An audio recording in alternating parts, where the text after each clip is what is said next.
1E ingin membahas tentang beberapa materi yang sudah diberikan oleh dosen farmakologi. Nah, adapun materinya itu berbeda-beda, dimulai dari Salsabila Supri. Baik, terima kasih atas kesempatan yang diberikan.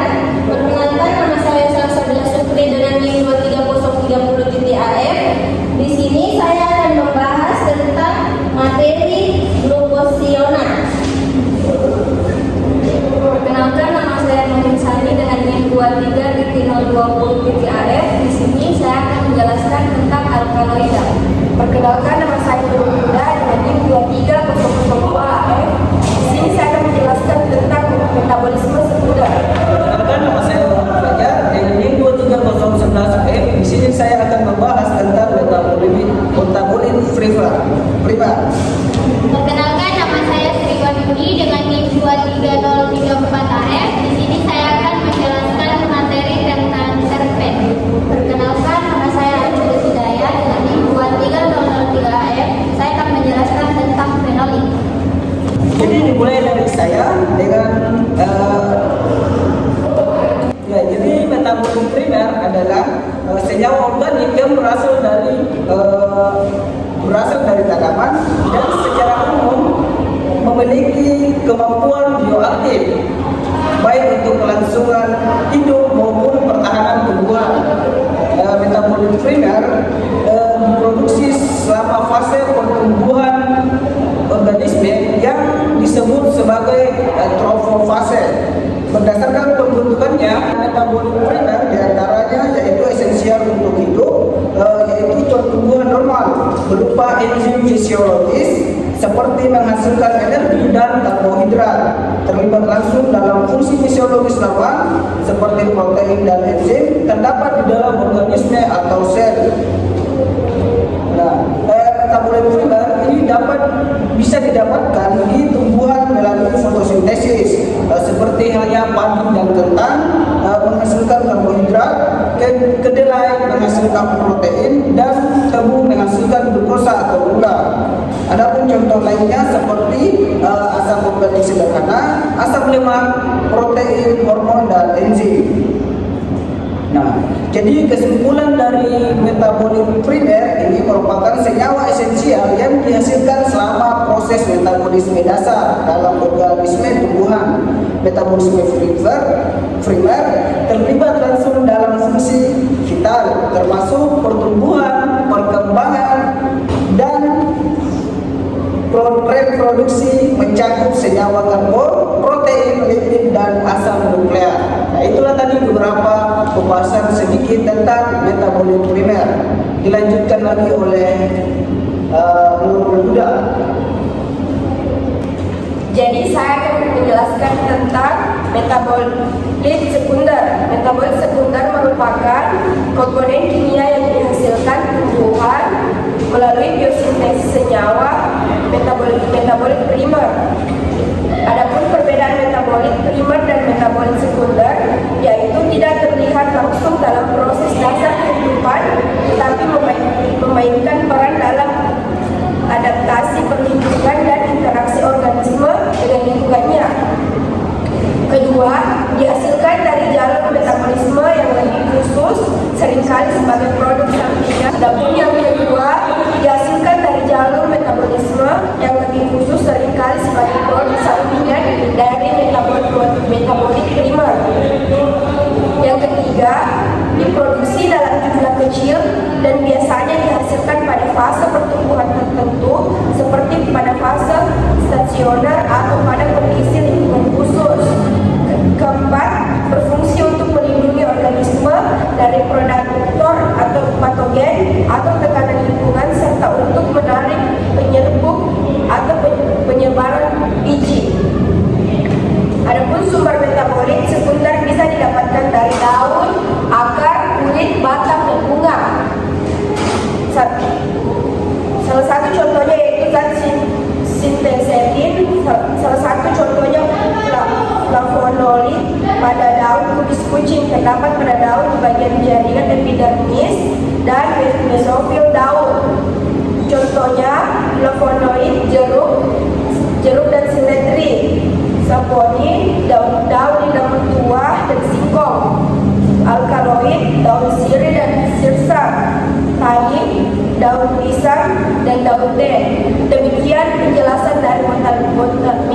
metabolit sekunder.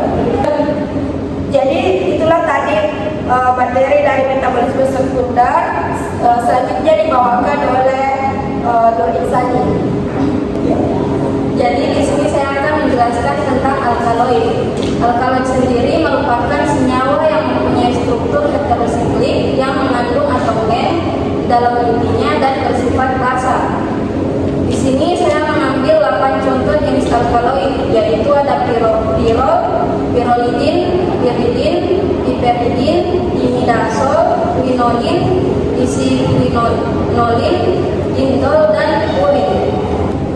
Adapun contoh alkaloid dan sumber alkaloidnya yaitu pirol, darhidrin, tanamannya itu dari koka yang terletak pada daun keringnya. Yang kedua ada pirolidin, itu nikotin dari tanaman tobacco terletak pada akar dan ditranslokasi ke daun. Yang ketiga ada piridin, yaitu lobelin dari tanaman lobelia terletak pada bunganya.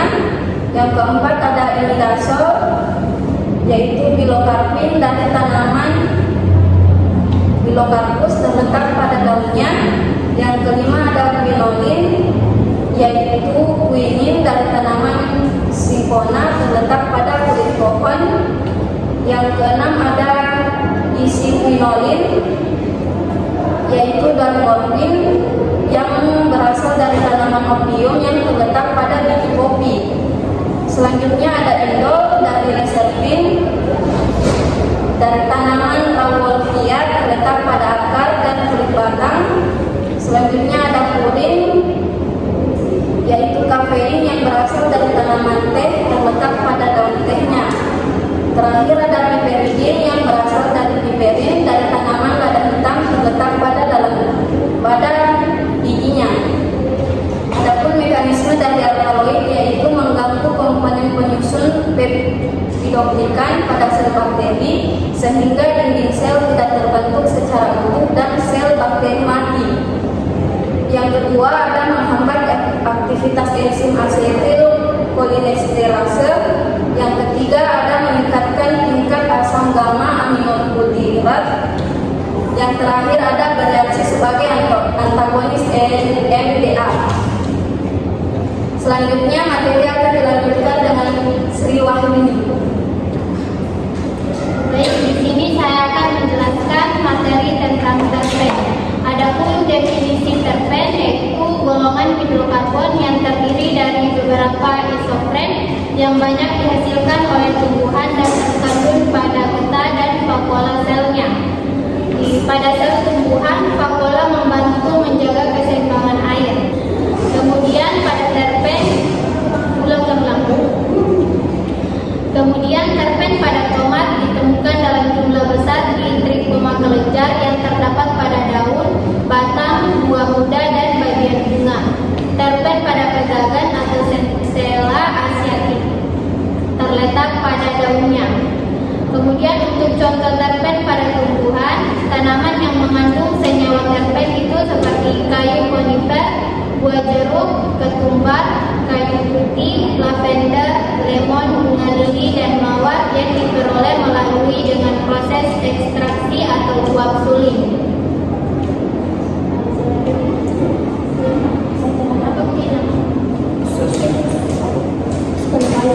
Selanjutnya materi selanjutnya akan dijelaskan oleh Arini Hidayat.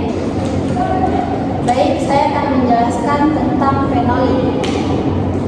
Jadi, pertama, senyawa fenolik itu merupakan metabolit sekunder di mana strukturnya itu sebuah gugus hidroksil yang terikat langsung pada cincin benzena.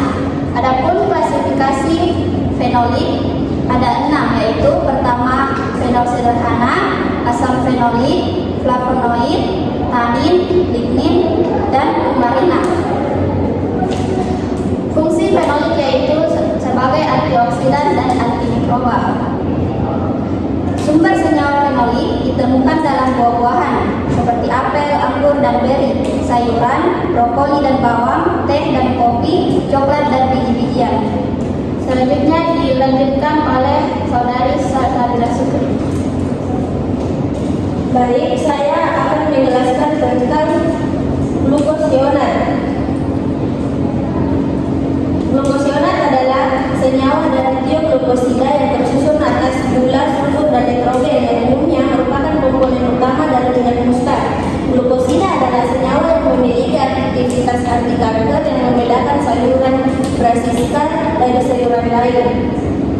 Nah, bagaimana glukosionat mengobati kanker? Yaitu dengan menghambat angiogenesis, yang kedua meningkatkan regulasi sel pertumbuhan alami, yang ketiga meningkatkan ekspresi B53, B21, caspase 3 dan 9. Terus adapun fungsi dari glukosionat adalah sebagai nyawa pertahanan, yang kedua sebagai herbivora, dan yang terakhir sebagai antirakan.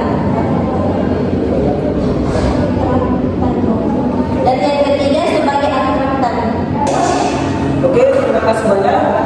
Demikianlah dari kelompok kami. Itulah tadi beberapa sedikit materi yang sudah dijelaskan oleh teman kelompok kami dengan materi masing-masing. Sekian, terima kasih.